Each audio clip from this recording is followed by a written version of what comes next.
Alright, well, I just died, so it's time to start a new world. This is try 9 of who knows how many trying to survive 100 days in hardcore Minecraft. Minecraft. So we're gonna start out in the desert, get some cactus.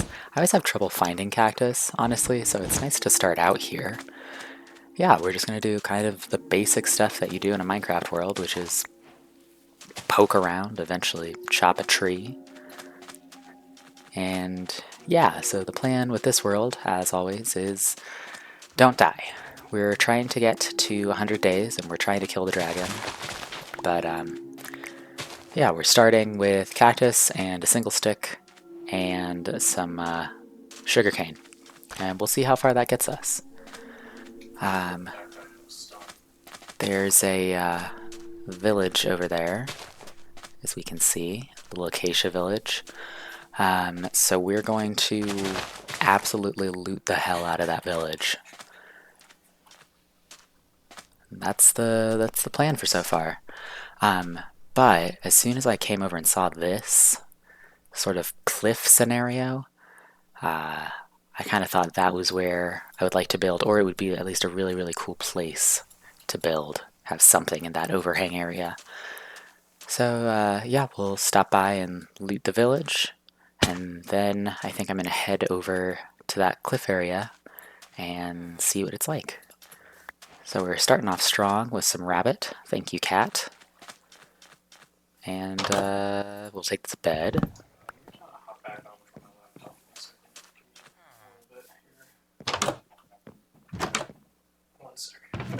Some bread. That's good. Don't need a, what is this, a smithing table?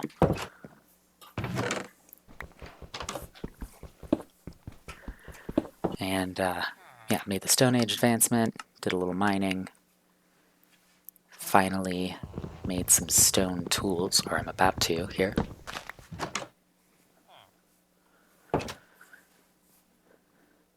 I think I really enjoy the early period of a new world, but grinding new tools when you've just literally just died and had better tools. I guess last death I was only on what, day like 2, I think. It's really hard tracking all of the attempts, and they start to run together immediately. But yeah, the grinding for new tools smarts a little bit when you've had, like a fortune efficiency 4 axe. But yeah, we're back to stone tools, and it is better than wood tools, so I really can't complain. Yeah, threw the wood pickaxe away, immediately picked it back up again. Goodbye. Got some melons. I was kind of thinking this would be a food source, possibly, for a bit of this video. Because this village was really not looking spectacular as far as food, but there was a lot of hay bales. So I cleared them out of that pretty good.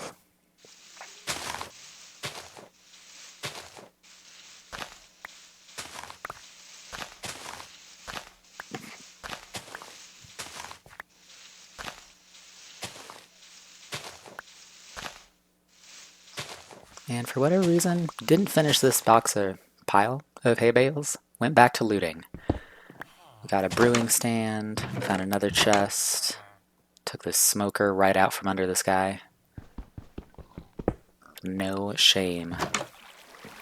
Found a grindstone, which I mostly just took because I have trouble remembering the recipe for them. Another mostly useless chest. And another brewing stand. And at that point, I had completely looted the village, so headed out to see what I could find elsewhere. Kind of make my way over to that cliff area that I had looked at. When I saw it, I was thinking it would be cool to have something kind of hanging down from there. I found some cows on the way, and I led them over to the cliff area, and it took forever. it was maybe leading cows with wheat. Now that I've experienced leading them with actual leads, it's devastating. It is emotionally draining, spiritually painful. Eventually, I figured out that I could go into was it F5 mode and look around a little more, or like see myself better. Please ignore the fact that the back of my character is a void. I haven't figured out how to make a full body, honestly. I'm just happy that I made the front into a B. I was pretty proud when I figured out how to do that. Anyway, yeah, this was an easier way to lead all of the animals that I had acquired and make sure that I wasn't, losing them. But it was still kind of a pain. I don't even wait for leads. I just never think to acquire animals until I have leads, I feel like. So this was a little rough, but I dug this beautiful hole for them and waited until the chickens sort of floated down to me. And then we immediately yeeted ourselves out of there and went to bed. So all in all for day one, I think that was pretty good. Reasonably effective. The dog is sneaking into the room. Alright, yeah, so I lit up the area a smidge and I saw this iron. We mined our way over to that, being careful to not fall off this massive cliff that we appear to be making our home.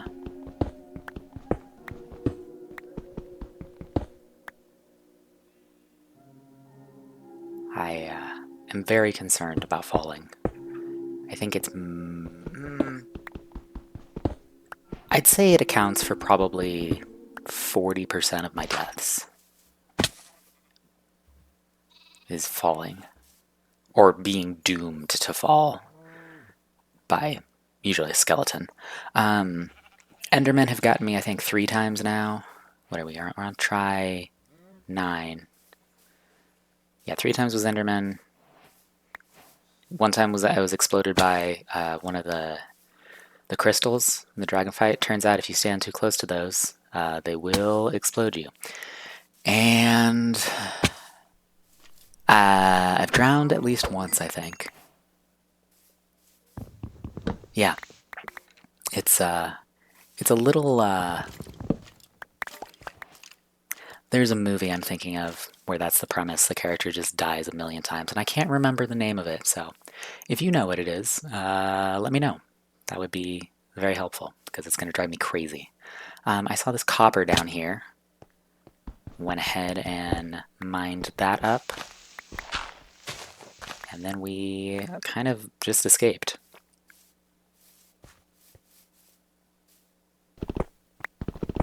Yeah, went back down, got some more copper. Figured I could use that as armor eventually, just because it's hard to find enough iron. But copper is plentiful. Pretty plentiful, I think was what I was trying to say. I was thinking that it'd be cool to do concrete this playthrough, like build a concrete house. So I started getting some sand, and then I saw this village off in the distance. Thought I was going to run back to the house, figure out which direction it was. Then I realized I could just get the coordinates for here. Did that real quick. And yeah, then we went off to loot another village. Looting villages is one of my favorite pastimes, and nothing on earth could ever distract me from that. Except for getting some cactus flowers. Alright, back to our mission. Looting this village. Yeah, I didn't really know what to expect. I feel like desert villages are sometimes excellent and sometimes not. But I kind of took them for all they were worth. I heard spider noises, and I thought one might have gotten trapped at the top of this tower. So I opened it up, and realized it was sunny up there. And apparently I just had to see what was going on, so I just kept digging it up so I could hop up there and take an actual look. Shockingly, no spiders. Went down, you can hear spider noises are getting louder. And so there were a bunch of spiders in there. As it turns out, it was a spider spawner that I had conveniently managed to cover with the sand that fell down there. I don't know why, but a single spider spawner just sort of spawned directly into this village. That villager is scared out of his wits there and getting stuck.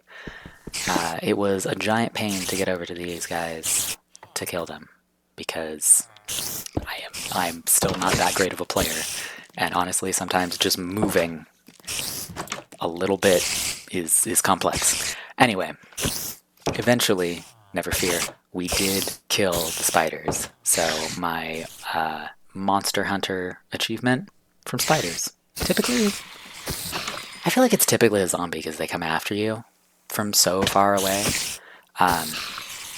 So, you know, something fresh and new to have it be Monster Hunter. This chest, pretty lame, but I got some string and some bones out of it. Took a little bit more beet seeds. Went back to looting. Found a cactus. Realized I had a saddle. Never ridden a cactus. I have not ridden a cactus. Nor had I ridden a camel before. My goodness. They're kind of slow, but it was fun to try. So, took my saddle back. Back to looting.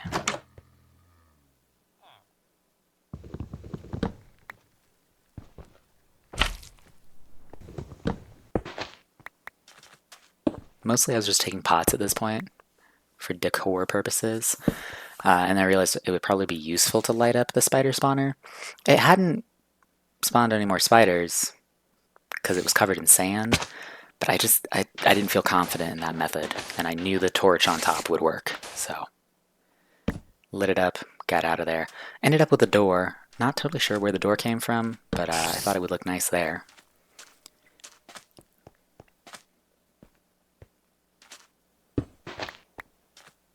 Yeah, you know what time it is. Looting. Got some green dye.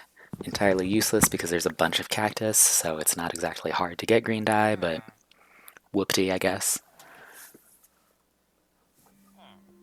And at this point, I just kind of went around the village, making sure I hadn't, missed any houses or forgotten anything. I had done a pretty thorough job. The only thing that was left was this pot. So at that point, kept heading forward, and I saw a pillager outpost. And at this point, I was conflicted, viewer. Because as you can see, I have 0 iron, or 0 armor. And I didn't know if I was up for the task, but I really wanted to. So I set about making a couple of furnaces and smelting up all of the copper that we'd found, so I could make copper armor, because I felt like that would be safe enough. Pillager outposts, if you're fast, they're not too bad, but you have to be fast. So, yeah, I got to smelting. For a minute, I forgot that I had any wood in my inventory, so I went around breaking these little dead bush tree things so I could feed my furnace with sticks, I guess. Not sure what happened. And then my brain turned on, and I realized that there were 14 oak logs just sitting there. And I was perfectly fine with sacrificing a few of them. Cooked up a little bit of the beef as well, or all of the beef, just so we'd have a little bit of better food on our incredible journey. And then, yeah, we kind of just hung out, waited for our stuff to cook. There's a cat in the distance. That's cool. Yeah, tried to speed it up a little bit. It took a while, and I am impatient in all things, especially in Minecraft, especially early game. But we got a shield, first of all, and made our chest plate. And I believe we managed to get some boots as well, yes. And then I had to go. So that's the end of this episode. Thank you very much for watching, and tune in to see how long we survive in Try 9.